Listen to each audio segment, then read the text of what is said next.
नमस्कार दोस्तों, स्वागत है आपका आज की फटाफट बड़ी खबरों में। एक बार फिर हम हाजिर हैं आज की सभी बड़ी खबरों को लेकर। इस वीडियो में हम आपको बताने वाले हैं आज की बेहद बड़ी खबरें, लिहाजा इस वीडियो को पूरा आखिर तक देखें। इसलिए दोस्तों इस वीडियो को लाइक और शेयर भी जरूर कर दें। आज की बड़ी खबरों में हम आपको बताएंगे, जी हाँ दोस्तों, आयकर रिटर्न भरने की तारीख 30 सितंबर तक बढ़ी। कोरोना काल में मिली बड़ी राहत। सरकार ने वित्त वर्ष 2018-19 के लिए आयकर भरने की तारीख को 2 महीने बढ़ाकर 30 सितंबर कर दी है। आयकर विभाग ने ट्वीट कर बताया, कोविड महामारी के बीच करदाताओं को सहूलियत देने के मकसद से केंद्रीय प्रत्यक्ष कर बोर्ड ने यह तारीख अब 31 जुलाई से बढ़ाकर 30 सितंबर कर दी है। करदाताओं के लिए यह साल तीसरी बार यह तारीख बढ़ाई गई है।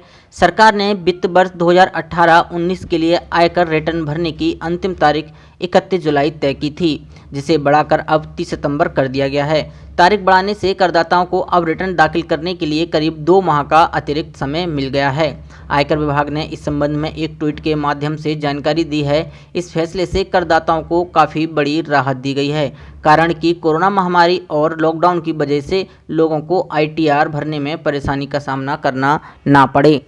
आयकर विभाग ने अपने ट्वीट में कहा है कि कोविड महामारी के कारण और करदाताओं की सहूलियत के लिए केंद्रीय प्रत्यक्ष कर बोर्ड ने वित्त वर्ष 2018-19 के लिए आयकर रिटर्न दाखिल करने की अंतिम तिथि को 31 जुलाई 2020 से बढ़ाकर 30 सितंबर 2020 कर दिया है। साथ ही आप जानेंगे, स्कूल कॉलेज खोले जाने को लेकर बड़ी खबर है। केंद्र सरकार ने लिया है बड़ा फैसला। कोरोना महामारी के बीच सरकार लगातार इस कोशिश में है कि स्कूल कॉलेजों को खोला जाए। इसके लिए लगातार योजनाएं बनाई जा रही हैं। इसी कड़ी में सरकार ने अनलॉक 3 की घोषणा की, जिसके तहत लोगों को कुछ छूट दी गई है। इससे पहले हाल ही में छात्रों ने यूजीसी द्वारा गाइडलाइन जारी किए जाने के बाद फाइनल ईयर की परीक्षा करवाए जाने का विरोध किया था। उनका कहना था कि इससे छात्रों के स्वास्थ्य को नुकसान पहुंच सकता है। केंद्र सरकार ने लिए हैं कुछ बड़े फैसले। अब अनलॉक 3 में गृह मंत्रालय ने तीसरे फेज में कई एक्टिविटी से रोक हटा ली है, लेकिन स्कूलों को अभी भी बंद ही रखने का फैसला किया गया है। सरकार द्वारा जारी गाइडलाइंस के मुताबिक सभी स्कूल, कॉलेज, कोचिंग सेंटर्स और शैक्षणिक संस्थान देश में 31 अगस्त तक बंद रखे जाएंगे। गृह मंत्रालय के मुताबिक ये फैसला अलग अलग राज्यों और संघ राज्यों क्षेत्रों से सलाह करके लिया गया है। देश में कोविड-19 के मामले लगातार बढ़ रहे हैं और स्कूल कॉलेज खोले जाने के मामले में फैसला पूरी तरह से असेसमेंट करके ही लिया जाएगा। साथ ही बढ़ते हैं अगली बड़ी खबर की ओर। दिल्ली में 8.36 रुपये घटा डीजल का भाव। जाने एनसीआर में अब कहां कितना सस्ता हो गया है डीजल और पेट्रोल। कोरोना संकट के बीच दिल्ली सरकार ने डीजल पर वैट घटा दिया है। वैट घटने से दिल्ली में डीजल 8.36 रुपये प्रति लीटर सस्ता हो गया है। दिल्ली में डीजल पर वैट को 30% से घटाकर 16.75% कर दिया गया है। वैट में कटौती से दिल्ली में 1 लीटर डीजल का दाम 81.94 से घटकर 73.64 रुपये प्रति लीटर हो गया है। अभी तक दिल्ली में डीजल पेट्रोल से भी महंगा था। वैट में कटौती से अब डीजल सस्ता हो गया है।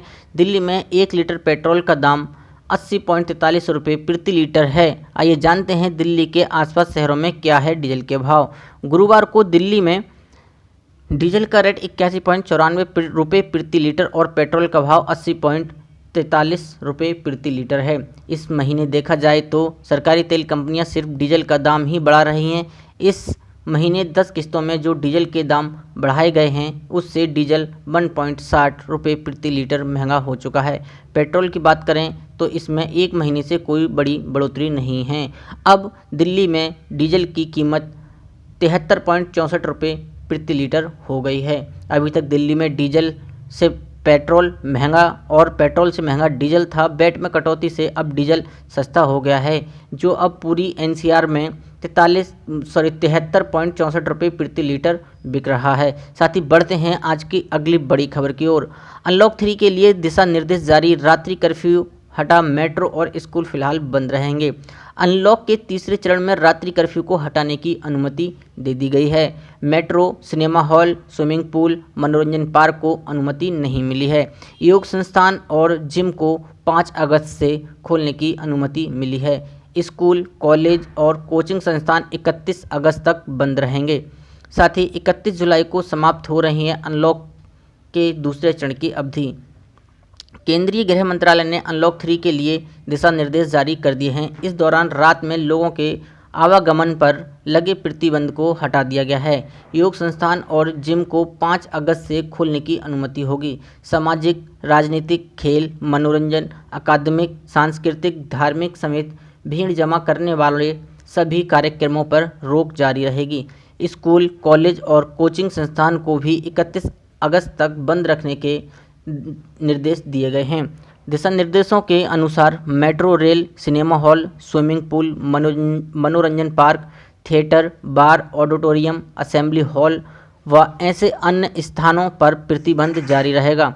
कंटेनमेंट जोन के बाहर के स्थानों पर इन प्रतिबंधों के अलावा बाकी सभी गतिविधियों को अनुमति होगी। स्वतंत्रता दिवस कार्यक्रमों को मिली अनुमति। अनलॉक के तीसरे चरण में स्वतंत्रता दिवस के कार्यक्रमों के आयोजन को सोशल डिस्टेंसिंग और अन्य स्वास्थ्य मानकों का पालन करने के निर्देश के साथ अनुमति रहेगी। इस दौरान मास्क पहनने जैसे नियमों के साथ साथ केंद्र गृह मंत्रालय द्वारा जारी स्वास्थ्य संबंधी दिशा निर्देशों का पालन करना अनिवार्य होगा। कंटेनमेंट जोन में 31 अगस्त तक लॉकडाउन रहेगा। कंटेनमेंट जोन में 31 अगस्त तक लॉकडाउन सख्ती के साथ लागू रहेगा। इस दौरान इन स्थानों पर केवल आवश्यक सेवाओं और गतिविधियों को ही अनुमति रहेगी। कंटेनमेंट जोन संबंधित जिलों और राज्यों की वेबसाइट पर सूचित किए जाएंगे। यहाँ सख्त निगरानी रखने के निर्देश दिए गए हैं। इसके साथ ही गृह मंत्रालय ने वंदे भारत मिशन के तहत सीमित तरीके से अंतर्राष्ट्रीय हवाई यात्रा की अनुमति दे दी है। मंत्रालय ने कहा है कि अन्य अंतर्राष्ट्रीय उड़ानों की आवाजाही चरणबद्ध तरीके से शुरू कर दी जाएगी। अंतर्राज्यीय और राज्यों के अंदर लोगों और सामान के परिवहन पर कोई पाबंदी नहीं रहेगी। इस तरह की गतिविधियों के लिए अलग से कोई अनुमति, मंजूरी या परमिट की आवश्यकता नहीं होगी। सार्वजनिक स्थलों पर शराब, पान, गुटखा और तंबाकू के सेवन पर प्रतिबंध जारी रहेगा। यात्री रेलगाड़ियों और श्रमिक विशेष ट्रेनों का परिचालन, घरेलू यात्री विमान सेवाएं, देश के बाहर फंसे हुए भारतीय नागरिकों की आवाजाही और विशेष परिस्थिति में लोगों की विदेश यात्रा, विदेशी नागरिकों की वापसी तथा भारतीय समुद्री नाविकों का आना जाना इस संबंध में जारी किए जा चुके हैं मानकों के तहत नियंत्रित रहेगा। निषिद्ध क्षेत्रों के बाहर गतिविधियों पर फैसला राज्य सरकारें करेंगी। स्थिति के अपने आकलन के आधार पर राज्य और केंद्र शासित प्रदेश निषिद्ध क्षेत्रों के बाहर कुछ गतिविधियों को प्रतिबंधित कर सकते हैं या इस तरह की पाबंदियां लागू कर सकते हैं। दुकानदारों को ग्राहक के बीच उचित सामाजिक दूरी के नियम को बनाकर रखना होगा। दिशा निर्देशों के अनुसार 65 वर्ष से अधिक आयु के लोगों, गंभीर बीमारियों से ग्रस्त लोगों, गर्भवती महिलाओं और 10 साल से कम उम्र के बच्चों को घरों में ही रहने की सलाह दी गई है। उन्हें अति आवश्यक परिस्थितियों या स्वास्थ्य कारणों से ही बाहर निकलना चाहिए। आरोग्य सेतु ऐप के इस्तेमाल को प्रोत्साहित किया जाता रहेगा। स्वतंत्रता दिवस पर एट होम समारोह को सामाजिक दूरी के नियम के साथ अनुमति होगी। इनमें मास्क पहनने जैसे अन्य स्वास्थ्य प्रोटोकॉल का भी पालन करना होगा। मंत्रालय के अनुसार विवाह समारोह में मेहमानों की संख्या 50 से अधिक नहीं होनी चाहिए। अंतिम संस्कार में 20 से अधिक लोग भाग नहीं लेंगे। साथ ही बढ़ते हैं आज की और अगली बड़ी खबर की ओर। दोस्तों, इससे पहले मैं आपको बता दूं, अगर आपने हमारे चैनल को सब्सक्राइब नहीं किया है तो चैनल को सब्सक्राइब कर लें और वीडियो को लाइक शेयर जरूर कर दें। साथ ही देश में लगभग 15 लाख से ऊपर कोरोना वायरस के मरीज हो चुके हैं।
1 अगस्त से लागू हो रहे हैं ये बड़े बदलाव, आपके लिए जानना है बेहद ज़रूरी।